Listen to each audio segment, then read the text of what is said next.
ازيكم يا احلى اخوات في الدنيا؟ جايبه لكم حته وصفه وطريقه مش هتبطليها طول الصيف اللي احنا فيه. ومش هقولك بالميه، لا هو مش بالميه ولا حاجه، بس المكونات انت هتستغربيها وهتستعجبيها خالص، بس النتيجه تحفه. يا ريت تحاولي تطبقي الوصفه ديت، هتعجبك جدا جدا جدا، لان اطفالنا كلها واحد وكلهم ذوقهم واحد. الاطفال بتغلبنا في اكل كتير جدا، بس صدقيني ايس كريم ما بيستغنوش عنه نهائي. هنعمله النهارده بطريقه جميله جدا وحاجات مفيده جدا جدا لاولادنا. خليكي معايا كده، وهتعملي كميه كبيره قوي من كميه من حاجات مقادير بسيطه، وان شاء الله هتكون متاحه في كل بيت. ما تاخديش بالك خالص من الصوص اللي انا حطيته، لان احنا هنستغنى عن الصوصات دي خالص دلوقتي. ده بس كنت بزين بها كده كوبايه واحده. خليكي معايا، الطريقه جميله جدا، وما تستعجبيش المقادير ولا تستغربيها خالص، لان انا كنت مستعجباها ومستغرباها، بس لما جربت الطريقه بصراحه ربنا عجبتني جدا جدا جدا.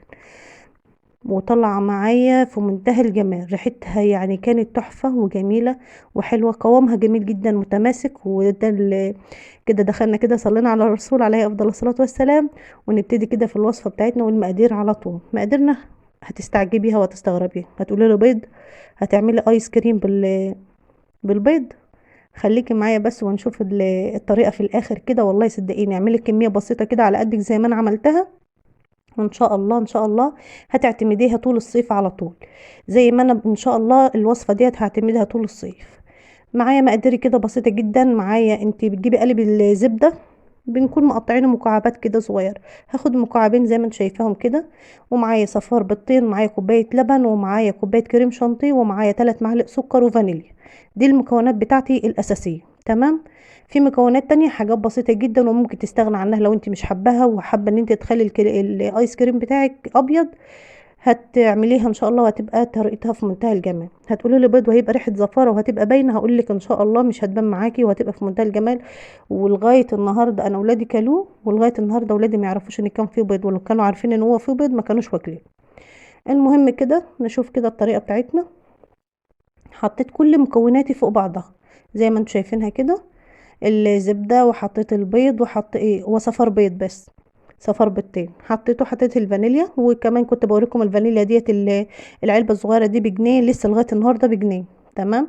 كل الكلام ده رفعته كده على البوتاجاز، وبدأت ان انت تقلبي فيه، مولعه النار بتاعتك، وضربت الخليط ورفعتيه على البوتاجاز على طول لغاية ما يغلي القوام معانا، علشان البيض يستوي والزبدة بتاعتنا تسيح وتبقى تمام. ممكن تقولي لي استغنى عن الزبده، ممكن اقولك لو مش موجوده ما تحطهاش، بس هي بصراحه ماده رابطه معانا. يعني ماده رابطه معانا هنا القوام يعني كنت سبت الخليط بتاعي على البوتاجاز بصراحه لما هدى. فانت ممكن تقولي لي ده كتل معاكي او البيض عمل معاكي، لا هو مش ده البيض، ده الزبده. الزبده بدات ان هي ايه تجمد معايا. تمام. خدي بقى الخليط بتاعك ده وحطيه في قلب التلاجة كده نص ساعة ساعة زي ما تحبي، لغاية ما يتلج معاك. انا بصراحة ربنا كنت مستعجلة على الوصفة علشان انزلها، فما حطيتهاش كتير ولا حاجة. بس المهم ان هي تبقى سقعانة معاكي، لان كل ما تبقى سقعانة الكريم شانتيه يديكي كمية حلوة قوي، وهينضرب معاكي بسهولة. حطيت كده حاجة بسيطة برضو من الفانيليا، وبرضو لسه العلبة الصغيرة اللي هي بجنيه ما خلصتش معايا. تمام. حطيت كده، نزلت بالكوبايه الكريم شانتيه. وهتقولي لي طب ما الكريم شانتيه غالي جدا. هقول لك صدقيني لو بتشتري الكميه دي من بره، كميه الايس كريم دي من بره هتشتريها غاليه جدا جدا. هقول لك انا مشتريه هنا بس 100 جرام من كريم شانتيه النضيف، شاريه ب20 جنيه. هو الكيلو بقى ب200 جنيه. تمام. فجبت بس 100 جرام بس على قد الوصفه اللي معايا. يعني ممكن تشتري حاجات انت على قد امكانياتك انت. تمام. اضربي الخليط بتاعك بقى حلو قوي، يعني خدي فيه كده 10 دقايق ممتازين عشان القوام يزيد معاكي كده ويبقى حلو. وريتك هنا القوام بتاعه متماسك جدا حلو قوي، لسه ما حطيتش في الفريزر ولا اي حاجه، والقوام مش سايح معاكي. تمام. ابتدي اقسمي الخليط بتاعك على حسب الالوان اللي انتي حابه تعمليها. هنعملها النهارده بحاجات تكون بسيطه. هو الجيل الالوان ده موجود ان شاء الله في بيوتنا، موجود منه البودره وموجود منه السائل. انا هنا بوريكي الصوصات اللي موجوده. الصوصات دي لو موجوده عندك ومتاحه ممكن تاخدي معلقه من كل نوع في كل طبق كده علشان تعملي الاطعمه بتاعتك، بس انا هستبعدها خالص لان مش معظم بيوتنا فيها الصوصات دي بصراحه. هتستخدمي ايه؟ انتوا عارفين ان الروايح دي موجودة معانا لسه من العيد ومن رمضان، وهي الاسانسات اللي انت بتشتريها من عند العطار. الازازة من دي ب5 جنيه، يعني مش غالية خالص خالص خالص. تمام. وبتفضل معاكي مرة واتنين وتلاتة كمان، بتفضل معاكي فترة طويلة. تمام. هنا بقى معايا ما كانش فيه بصراحة الا لون احمر بس هو اللي سايل، وبدأت هنا كان معايا الالوان البودرة، فبدأت اخد الالوان اللي متاحة عندك واللي انت حابة تعمليها، وزي ما قلت لك لو حابة تخليه ابيض زي ما هو هيبقى معاكي في منتهى الجمال. هنا بقى ابتدي اعمل الالوان بتاعتي، كان عندي لون اصفر ولون اخضر وكان عندي اللون الاحمر، وهبتدي ان انا استخدمهم. هستخدم 3 الوان واسيب اللون التاني ابيض، بس هنعمل الاطعمة بتاعتنا علشان الطعم يتغير. معايا هنا كان صوص الصوصات دي اللي هي الاسانسات اللي انت بتشتريها من عند العطار، فيه مانجا، فيه برتقان، وبصراحة البرتقان فظيع فظيع بصراحة، هو اللي كان متاح عندي لان كنا شارينه عشان البسكوت، فعملت منه حاجات بسيطة. هي مبتاخديش كمية يعني كتيرة ولا حاجة، لان هو المادة خام زيت. وبتبتدي برضو هنا الحاجة المية اللي انا واخداها يعني ما كملتش ربع معلقة صغيرة، وحطيت فيها سنة اللون كده، وبدأت تاخدي اللون اللي انت محتاجاه واللي انت عايزاه. طعم فظيع، ريحة فظيعة جميلة جدا، والبيض خلاص اختفى ما عدلوش اثر، ولا الزبدة كمان مفيش الكلام ده خالص. هنا بقى نعمل الفراولة، هنعملها بصنص الفراولة اللي احنا كنا شارينه علشان الزبادي، وبصراحة ده فظيع والله العظيم جميل، ريحته فظيعة. خدي بقى اللون بقى اللي انت محتاجاه، يعني حطيت نقطتين في الاول وبدات احط نقطتين تاني لغايه ما اظبط درجه اللون. هقرب لك كده الطبق معايا علشان تشوفي ان هو ما فيهوش كتل، علشان ما تقوليش ده البيض كتل او كده، الكلام ده خلاص قلت لك اختفى معانا ما عادش فيه، واحنا عملنا ايس كريم بالبيض مستحيل، ما عادش باين نهائي. خدي بالك شوفي القوام عامل ازاي، وشوفي الشكل عامل ازاي، كانك شاريه بودره ايس كريم من بره وعاملاها في قلب البيت. هنا بقى خلاص احنا خلاص عرفنا ان في الروايح اللي احنا معانا او الصوصات الاسانسات اللي معانا، اللي في الموز، يعني في ريحة الموز وفي ريحة الفراولة وفي البرتقال في المانجا، في كل الكلام ده كله متاح عند العطار. وفي جوز الهند ممكن تشتري الكلام ده كله، زي ما قلت لك الازازه الصغيره انا جبت اصغر ازايز، ما رضيتش اجيب الازايز الكبيره، هي بس ممكن تكون البرتقال كانت ازازه كبيره بس ب10 جنيه، وطبعا ده بتقعد معاكي مده طويله جدا. تمام. بس حبيت ان انا اجيب ازاز صغيره ب5 جنيه علشان تعرفي ان فيه ب5 جنيه والله في الايام اللي احنا فيها دي. كده عملت كل اللي معايا، بس الابيض برضو هركز الطعم بتاعه شويه، احط فيه كده ايه عندك فانيليا كده سايله وحطيت فيه. هتقولي لي ما انت حاطه فانيليا، هقولك مش مهم، ده ريحه جميله جدا، تدي ريحه وطعم كمان. خلاص خلصت كده الالوان بتاعتي. معانا بقى الاكياس بتاعتنا، هحتاج كده كيس كبير هركنه على جنب، ومعايا الاكياس الصغيره دي اقتصاديه جدا ورخيصه جدا جدا، وبتعمل معاكي كميه فظيعه، وكلنا عارفين الاكياس دي بتاعت ايه، بتاعت السبوع. تمام. ممكن هنا ما تقفيش على الوصفه، ممكن تعملي اكياس من بتاعه التلاجة، الاكياس بتاعتنا اللي بنخزن فيها عادي. بس يعني الاكياس دي لو اشتريتلك كده يعني ده بيبقى مش عارفه ال100 كيس يعني ب10 او ب15 جنيه، يعني حاجه رخيصه مش غاليه. بصراحه انا معرفش اسعارها دلوقتي، بس دول كانوا متاحين عندي.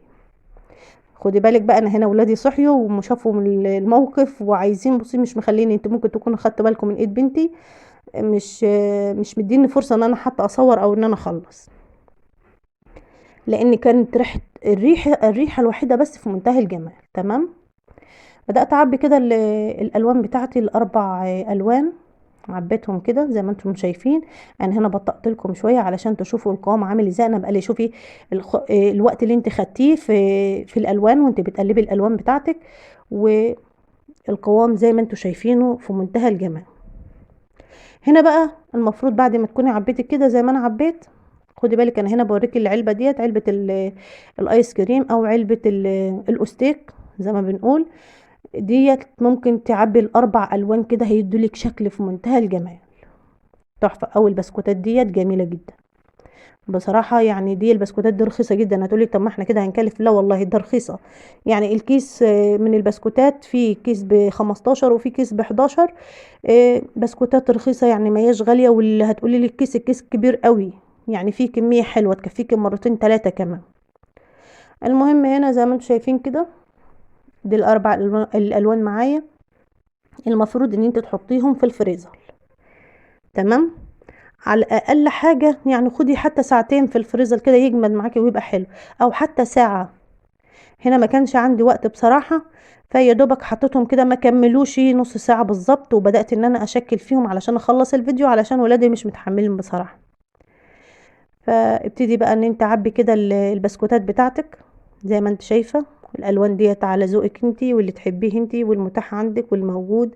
انا حطيت كل لونين مع بعض زي ما انتوا شايفه، هوريها لك اهي. حتى ما خدتش بالي ان انا ايدي بتبعد عن الكاميرا، يعني ولادي واقفين ايديا عماله تبعد عن الكاميرا، فمعلش بقى اعذروني وسامحوني، لان بصراحه انت لو جربتيها هتدعي لي بجد بجد، لان الوصفه حلوه قوي.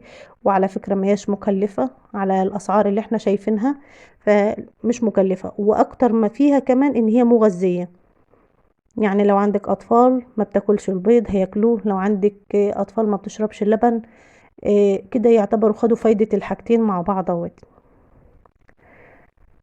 كده بقى بصي، يعني الكميه على قد ما انت كنت شايفاها حاجه بسيطه وقليله، عملت معايا كميه حلوه قوي قوي. لو بتشتريها من بره شوف هتكلفك كام، وكان لسه فيه كمان في الاكياس، بس انا اكتفيت بالكميه ديت علشان ان انا اخلص الفيديو وان انا اصوره بسرعه.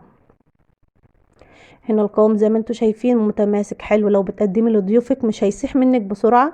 وهنا زي ما قلت لك كده، انا نسيت ان انا اقول لك ان العلبه بتاعه الاستيك ديت لو حابه ان انت تستخدمي فيها ممكن تزودي كمان الخليط بتاعك ده نص كوبايه لبن، وهيبقى القوام بتاعه حلو قوي وجميل، وممكن تستخدميه زي ما هو كده، هيعمل برضو معاكي كميه كبيره. يا رب الفيديو يعجبكم وينول اعجابكم يا رب. ما تنسونيش في اللايك والاشتراك وتفعلوا زر الجرس ان شاء الله. بنعمل وصفات تكون بسيطه وعلى قد ايدينا كده وعلى قد المتاح. هنا بقى بوريك القوام بتاعها، قوام جميل جدا، وكمان لو كانت تلجت معانا شويه كده وسقعت معانا وحطيناها كده ساعه ولا ساعتين في الفريزر كانت تبقى تحفه. واشوفكم في رعايه الله وفي حفظه وفي امان، والسلام عليكم ورحمه الله وبركاته.